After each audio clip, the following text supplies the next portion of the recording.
టాలీవుడ్‌లో ఎన్నో సినిమాలు రిలీజ్ కాకముందు ఒకలాగా, రిలీజ్ అయినాక ఒకలాగా అనేది చాలా అంటే చాలా ప్రాబ్లమ్ వస్తుందని చెప్పొచ్చు. ఫ్లాప్ అయితదా? హిట్ అయితదా? అనేది చాలా టాక్ ఉంది. ఇంకోటేందంటే ఈ విషయంలో అయితే చాలా కొత్త రూల్ వచ్చిందని చెప్పుకోవచ్చు. ఆ రూల్ గురించి మాట్లాడుకుందాం పదండి. అప్పటి నుంచి ఇప్పటి వరకి కామన్ హీరోస్‌లలో చాలా హీరోస్‌లా పెరిగిపోయారని చెప్పుకోవచ్చు. ఇప్పుడున్న మార్కెట్‌లో ఆల్మోస్ట్ పెద్ద హీరోలకే చాలా హైయెస్ట్ మార్కెట్ ఉందని చెప్పుకోవచ్చు. వాళ్ళ సినిమా వస్తుందంటే చాలు హైయెస్ట్ రేంజ్‌లలో ఓపెనింగ్స్ అనేవి వస్తున్నాయని చెప్పుకోవచ్చు.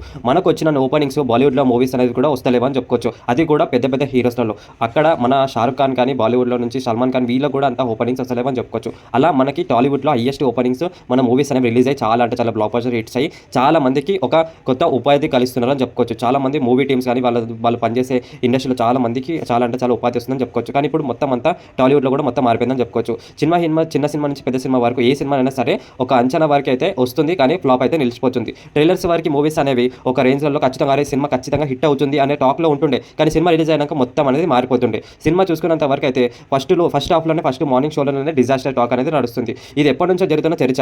దీని పరంగా సినిమాల నుంచి నటించిన వాళ్ళందరికీ మంచి రెమ్యునరేషన్స్ అనేవి వెళ్తున్నాయి. చాలా మంది అయితే బాగానే ఉంటున్నారు. కానీ సినిమా రిలీజ్ అయ్యి ఫ్లాప్ అయిన తర్వాత ఆ నష్టం మొత్తం ప్రొడ్యూసర్స్ మీద పడుతుందనే మొత్తం టాక్ అనేది ఉంది టాలీవుడ్‌లో.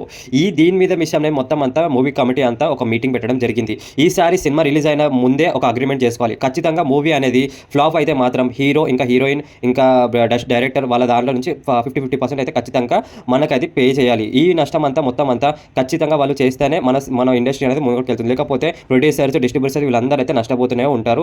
అసలు సినిమా చేయడానికి కూడా ఛాన్స్ ఉండదు అని చెప్పి అంటున్నారు. సినిమా హిట్ అయితే ఓకే, ఖచ్చితంగా అనేది వాళ్ళకి ఖచ్చితంగా మేమైతే లాభాలు ఇస్తాం. కానీ అదే సినిమా ఫ్లాప్ అయితే మాత్రం ఖచ్చితంగా ముందుగా నష్టపోతున్నారు ప్రొడ్యూసర్స్ ఇంకా మన డిస్ట్రిబ్యూటర్స్. ఈ విషయం పరంగానే డిస్ట్రిబ్యూటర్స్ ఒకవేళ సినిమా అనేది బ్లాక్ బస్టర్ హిట్ అయ్యి ఒకసారి మేము హీరో ఇంటికి వెళ్తే మాత్రం ఖచ్చితంగా వాళ్ళైతే గేట్లు తెరిసే ఉంటాయి. ఎప్పుడైతే సినిమా ఫ్లాప్ అయితే మాత్రం ఒక్కసారి కూడా వాళ్ళ ఇంటి సైడ్ వెళ్తే మాత్రం ఒకసారి డోర్ కొడితే కూడా ఎవ్వరు రెస్పాన్స్ కారు. చాలా అంటే చాలా వర్రి మేమైతే చాలా ఇబ్బంది పడిపోయినాం అని చెప్పి చాలా మంది డిస్ట్రిబ్యూటర్స్ అయితే ఇప్పటివరకు చాలా మంది వింటున్నాం. కానీ ఇదే విషయంలో వీళ్ళందరూ ఒక నిర్ణయంకి వచ్చి ఖచ్చితంగా సగం లాభం అయితే వాళ్ళు ఖచ్చితంగా కట్టాలనే రూల్ అయితే వీళ్ళు తీసుకొని వచ్చారు. ఈ రూల్ పరంగా అయితే ప్రతి ఒక్క హీరో అయితే అగ్రిమెంట్గా ఉంటారని చెప్పి మనం అందరం ఆశించవచ్చు. ఎందుకంటే తెలుగు హీరోస్ ఎప్పటి నుంచో మనందరికీ నష్టం అయితే ఖచ్చితంగా వీళ్ళందరూ సగం రెమ్యునేషన్ ఇంకా వదిలేసుకున్న వాళ్ళు ఉన్నారు, ఇచ్చేసిన వాళ్ళు కూడా ఉన్నారు. ఎందుకంటే వాళ్ళు నష్టపోతూ మేమైతే ఆనందంగా ఉండలేం కదా, ఇది మా సినిమా, ఇది వాళ్ళు నష్టపోతున్నందుకు మేము కూడా నష్టపరం అయితే ఖచ్చితంగా ఇస్తామని చాలా మంది అయితే రెమ్యునేషన్ వదిలేసిన వాళ్ళు ఉన్నారు.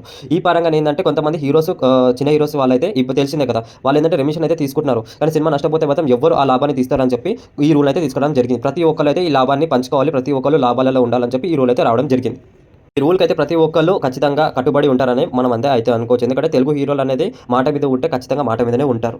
ఈ రోజు అయితే ఈ వీడియో అప్డేట్ అయితే ఖచ్చితంగా మీకు అందరికీ ఒక ఇన్ఫర్మేషన్ అయితే ఇచ్చిందని అనుకోవచ్చు. ఇంకా మరిన్ని వీడియోస్ మీకు ఖచ్చితంగా మన ఫిలిం అప్డేట్ నుంచి ఖచ్చితంగా కావాలంటే మన యూట్యూబ్ ఛానల్ అయితే లైక్ అండ్ సబ్స్క్రైబ్ అయితే చేసుకోవడం మర్చిపోకండి. నేనైతే మొత్తం క్లారిటీగా ఎక్స్ప్లెయిన్ చేసే మంచిని నేనైతే క్లారిటీగా ఎక్స్ప్లెయిన్ చేస్తాను. ఇంకేంటంటే మన లాంగ్వేజ్లో ఎక్స్ప్లెయిన్ చేసే మంచిని నేను మీ వీఆర్ కార్డ్కి ఖచ్చితంగా మన యూట్యూబ్ ఛానల్ అయితే సపోర్ట్ అయితే చేయండి ఫ్రెండ్స్. ఓకేనా, మరిన్ని వీడియోస్ ముందుకోసం అప్పటి వరకు ఉంటాను. Thank you, bye friends.